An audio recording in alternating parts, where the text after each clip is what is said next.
Kia ora, ko Craig McCulloch ho, and te pūrongo tōrangapū mō tēnei wiki. Welcome to Focus on Politics. 170 days without community transmission, 477 since the last level 4. This week, New Zealand resets the clock. RNZ News at 3. Good afternoon, I'm Marama Tipole. A positive case of COVID-19 has been detected in the community in Auckland. The Health Ministry says no link has yet been established between the new case and the border or managed isolation. Health officials were notified of the case on Tuesday, just after midday. The public were told at 2:30. And then the nervous wait. The individual was interviewed, cabinet ministers were briefed. And shortly after 6, Jacinda Ardern resumed her spot behind the prime ministerial podium to address the nation. I want to assure New Zealand that we have planned for this eventuality and that we will now be putting in place that plan to contain and stamp out COVID-19 once again. Going hard and early has worked for us before. While we know that Delta is a more dangerous enemy to combat, the same actions that overcame the virus last year can be applied to beat it again. The playbook was simple, a well-worn mantra: go hard, go early. And in this new world where the highly infectious Delta strain is running rampant, hard means level 4, the toughest restrictions, a nationwide lockdown. We have made decisions on the basis that it is better to start high and go down levels rather than start too low, not contain the virus, and see it move quickly. We've seen the dire consequences of taking too long to act in other countries, not least our neighbours. Just as we successfully stayed home and saved lives last year, I'm asking the team of 5 million to unite once more to defeat what is likely to be this more dangerous and transmissible variant of the virus. Another mantra: stay home, save lives. By now, Kiwis seem to know the rules. But a quick reminder, the lockdown means people can leave their house only to collect groceries, exercise nearby, get emergency health care, a COVID-19 test, or a vaccine. Schools are closed, as are most workplaces. Only essential workers, like supermarket staff, can go into their work premises. And in 2021, Level 4 comes with an extra layer of protection. Quite literally, mask use in many places is now mandatory. Simply put, at Level 4, if you're in a place that is allowed to be open to provide services to people or transport, you must wear a mask. The swift and severe action is what has distinguished New Zealand's COVID-19 response from much of the world. Indeed, international media zeroed in on that single case. Turning to some breaking news, New Zealand is going into a strict lockdown after a single case of coronavirus was found in the community. It's after the country detected its first locally transmitted case of coronavirus for 6 months. One case of COVID, a 58-year-old man, one case of COVID, and she's locking down the whole country, including both islands. Work that one out. But back home, by and large, the public had worked it out. What had worked before could work again. You just have to look at what's happened in Australia, particularly Sydney. They didn't go hard enough. I don't think you want it getting out in the community, getting it outspread. You look what's happened in Sydney. You don't want to end up like Australia. Particularly with the variant that we're talking about, it looks very contagious overseas. We have done it before, we can do it again. If we go for short and sharp and hopefully short, we'll knock it on the head. The national mood was reflected in the political landscape too, with broad consensus. The opposition National Party threw its full-throated endorsement behind the lockdown. No quibbling from its leader, Judith Collins. Well, I don't think there's any alternative. We have a largely unvaccinated population. The government has not been able to tell yet where this has come through, clearly through the border in some place. There's so much uncertainty, and we know that this spreads extremely quickly, so obviously it's the only thing to do. As the days rolled on, that became only more apparent. Genome testing quickly confirmed the virus was the Delta strain, the same variant spreading in the Australian state of New South Wales. One case became 5, which became 7, 10, then 20, tick, tick, ticking up. The close contacts in turn were ballooning into the thousands, the locations of interest more than 150, and those locations were less than ideal. Nightclubs, restaurants, a university, a church, all busy, populated venues, perfect conditions for the infection to spread. Many of the initial cases were young people in their 20s with active social lives, one a nurse at Auckland Hospital, another a teacher at one of the country's largest secondary schools, Avondale College. It all painted a worrying picture for the Director-General of Health, Ashley Bloomfield. Broadly speaking, two different modelling exercises have suggested picking up a case like this, which isn't directly linked to the border, and putting in a number of other assumptions. There could be between 50 and 120. So that's just giving people the sense of the scale here, and that is specifically with the Delta variant considered in there. Obviously, our job now is to find any and every case and then do that contact tracing. Everybody's job is to sit tight and stay in their bubble. The lockdown is designed to stop further transmission, to starve the virus of the contact it needs to spread downstream. But authorities are also interested in what's happened upstream. That is, how long the virus was circulating before being picked up. Key to that question is identifying when and how the virus jumped the ditch from Australia to New Zealand in the first place. Officials examined multiple lines of inquiry.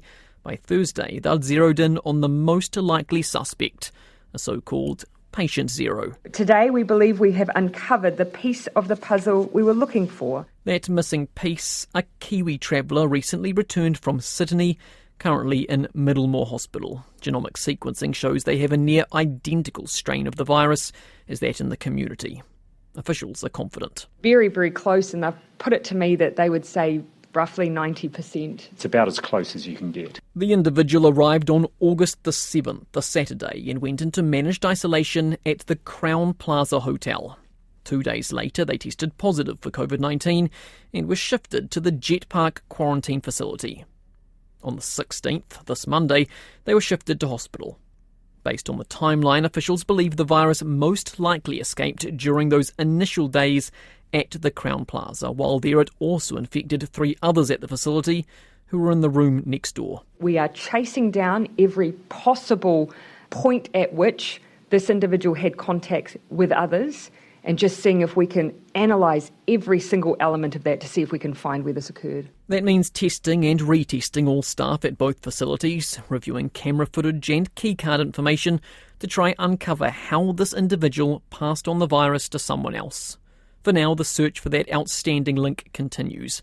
But regardless, confirmation of a start date is significant. It means now we can be fairly certain how and when the virus entered the country.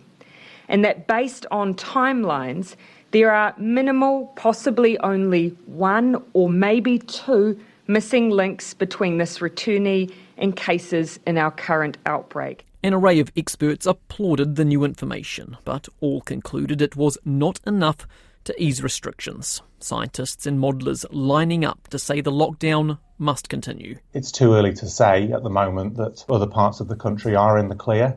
The precautionary approach, which we need to take with this Delta variant, would be to extend the lockdown for the whole country. We need to see what happens over the next, 3 or 4 days in terms of the number of cases and the distribution of those cases. We just don't have enough information yet on the boundaries of this outbreak.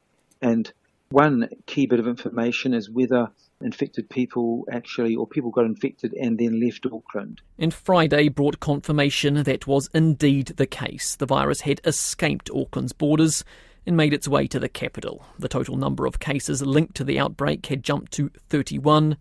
3 of them were in Wellington. All in all, that tells us we need to continue to be cautious and that we need more time before we have the complete picture we need to change our settings. So on that basis, the Director-General of Health has recommended and Cabinet has agreed to keep all of New Zealand at level 4 until 11:59pm on Tuesday, August 24, with a Cabinet meeting on Monday for us to determine the next steps thereafter. While the decision came as little surprise, one wonders for how long the public support will hold, particularly further afield in the South Island.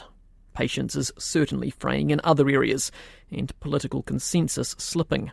The long lines of cars with people waiting to be tested hides a simmering frustration, many queuing for hours, only to be turned away at the end of the day. Not long to go now, another 2 more hours and we should be there for testing. There's been quite a few people that have dropped out of the queue.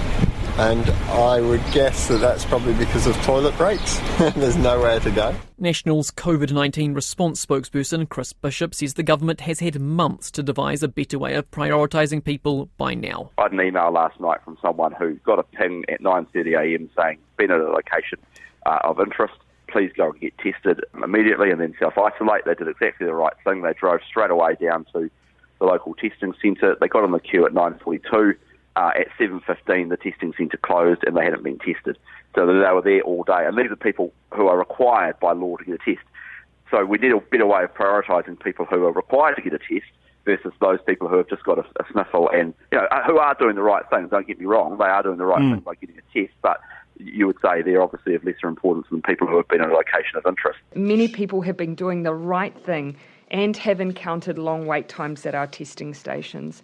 We are incredibly grateful for your patience. We are standing up extra testing today and this weekend to ensure all those who need to be tested are. It's wonderful that everyone is coming and being tested, and it's very important, and I want to thank people for their patience while the teams work as fast as they can. The outbreak has refocused attention on New Zealand's vaccination rates too, and raised the question as to whether the lockdown could have been avoided if more people had had the jab. We are the slowest in the developed world, and it gives me no pleasure saying that. It's just the simple facts. We were slow to sign the vaccine contracts, slow to approve them, slow to order them, and now we are where we are. So I think what we need to do now is just get as many jabs into arms as possible. New Zealand has lagged well behind much of the world in its vaccination campaign. Early on, the government chose to proceed with a Pfizer-only strategy, leaving it beholden to the pharmaceutical company's delivery schedule. A lack of supply meant the program could not ramp up until only recently, but the Prime Minister is pushing back on that criticism. Even some of those countries that have some of the highest vaccination rates in the world are still seeing cases of the Delta variant. So yes, vaccinations make a difference to those hospitalisations and deaths, but it is not the entire answer. Even with high vaccination rates, we would still need to have a range of public health measures in place, and while we continue to pursue an elimination strategy, where we do everything we can to keep it out, if it does come in the community, our approach is to, of course, go hard to stand. That doesn't change the fact that if a greater proportion of the population was vaccinated, the virus could have moved more slowly, infected fewer people, and reduced the time required under restrictions. The latest research suggests the vaccine could reduce the chance of passing the virus on by 30%. We always said in the first half of the year, that was the period at which we were preparing to ramp up, but the supply, yes, was going to be the constraint. We are in a very different position now. We are now in possession of the supply we need to ramp up. 40% of our eligible population now has a first dose or is fully vaccinated. And we want to see that continue to grow. Supply is no longer our issue. It's a matter of bringing people through. The vaccination campaign was halted for 24 hours to allow clinics time to switch to a more physically distanced Level 4 approach. On Wednesday, the program went live for all those aged 40 plus. On Thursday, it was announced those as young as 12 could also now join the queue. They could tag along with their parents or book in separately from September 1st. Essential workers are now also being prioritised, those on the front line, supermarket workers, police officers and the like. Our plans to vaccinate these workers starts with those who are customer facing, who interact with the public as part of their essential work. For example, supermarket workers who may not have been eligible because of their age bands to date. We're working with employers of these essential workforces to identify the individuals, and workers you can expect to hear from your employer with extra details. So life carries on. It's been impossible in New Zealand with the return of lockdown not to look across at Australia with some trepidation. New South Wales is grappling with its own Delta outbreak, now nearing 10,000 cases. As the state reaches another record day of COVID cases, the Premier has this message. We need to learn to live with the Delta variant because COVID zero has become unrealistic. The first case in Bondi popped up on June the 16th, the limo driver who'd been transporting crew of international flights. On June the 22nd, 6 days after that first case, New Zealand halted its quarantine-free travel with the state. Over the next few days, a number of regional centres around Sydney were hit with stay-at-home orders. But not till August the 14th did the entire state go into lockdown. By that point, more than 7,000 people had been infected. Even now, New South Wales lockdown is less restrictive than New Zealand's, allowing more businesses to remain open. And it has struggled too with a seeming lack of compliance. We want to be short and sharp rather than light and long. We've seen what happened in Sydney. We don't want that experience here. If we all comply, it lifts our chances of getting out of this earlier. At this stage, the earliest possible exit from level 4 looks to be the end of Tuesday, and a little longer for the Auckland region. Success will depend on public buy-in and widespread compliance. Then we must hope the lockdown restrictions are enough to stop Delta in its tracks and return New Zealand to its elimination status. That's Focus on Politics. I'm Craig McCulloch. Thanks for joining us. Mā te wā.